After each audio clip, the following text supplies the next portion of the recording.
Hi, I'm Adele from Naked.Recovery. I'm a trauma therapist.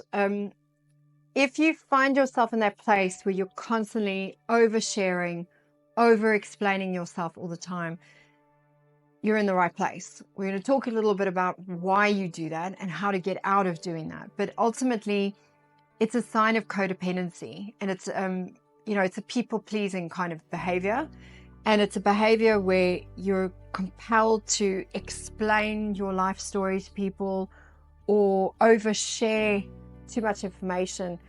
And you've got to look at like, well, why are you doing that? Why are you doing that is there's an insecurity there, and a need to be liked, a fear of being disliked, and a need to kind of explain your reason. Like, I have to justify why I'm saying no, or why I can't come to the party, or I need to, share all this information to kind of give you all the detail.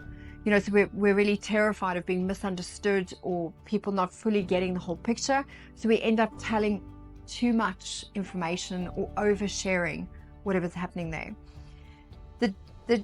That's kind of why you do it. Is the driver is this insecurity. The driver is this like need to justify or be liked or avoid being disliked. What do you do about it? So first, before looking at what you do about it, you've got to understand there's some dangers of doing this, because when you overshare or over-explain yourself, firstly, there can be a real loss of boundaries between you and this other person.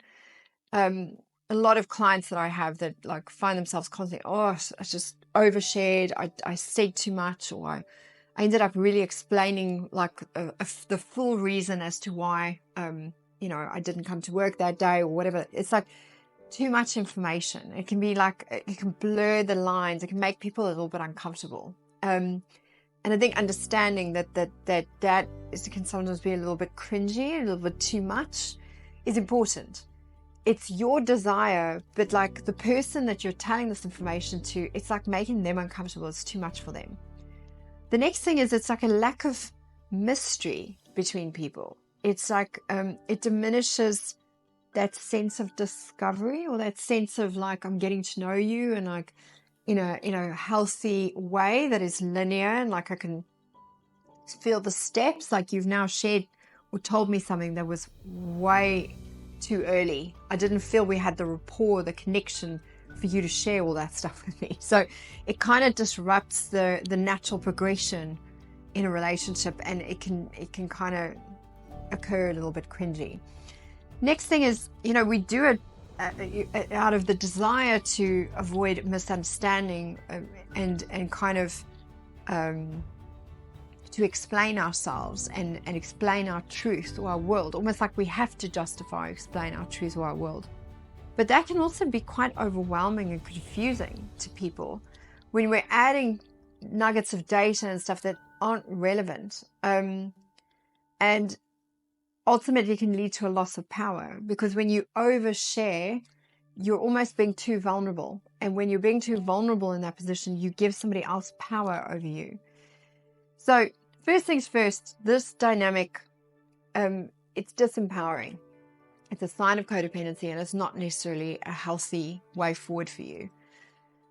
A better approach is firstly to stand back and to go and to switch on the observer. Be aware, okay, I overshare, I over-explain myself. I'm always explaining everything to everyone. I'm telling everyone too much information. It's like, being aware that you do that is a really important first start.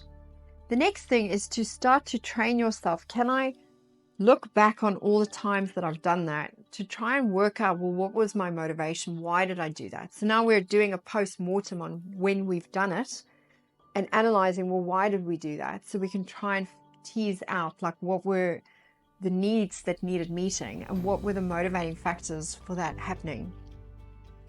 The next part is, as you caught it after the fact, see if you can try to catch it in the fact. So it's like we're training ourselves to get closer and closer to when we're doing it. So as we're about to say something, we're catching ourselves in that moment. We're noticing I'm about to overshare or over-explain. Notice if you can then stop yourself and you can actually, no, I don't actually need to say that. I can just be with the mystery.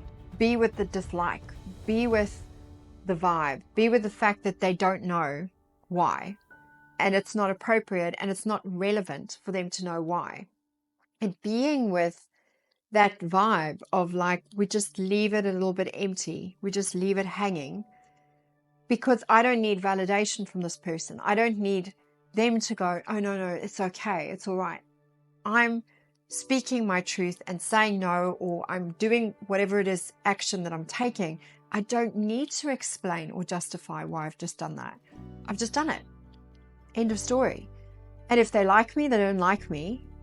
In part of my adulting world, I'm just going to take responsibility and take ownership that that's the fallout.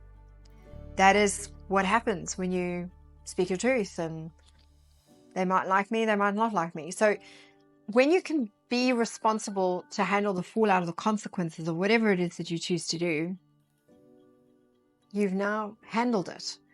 And that mediates or overcomes this need to overshare and over-explain. Is like, if I can handle the fallout, I don't need to do that. The other thing is to remember the dangers of it, understanding that if I do this, I'm giving away my power. I'm being vulnerable in your presence, where you now have control or power over me. You now have data on me that perhaps I haven't calculated that I want you to have.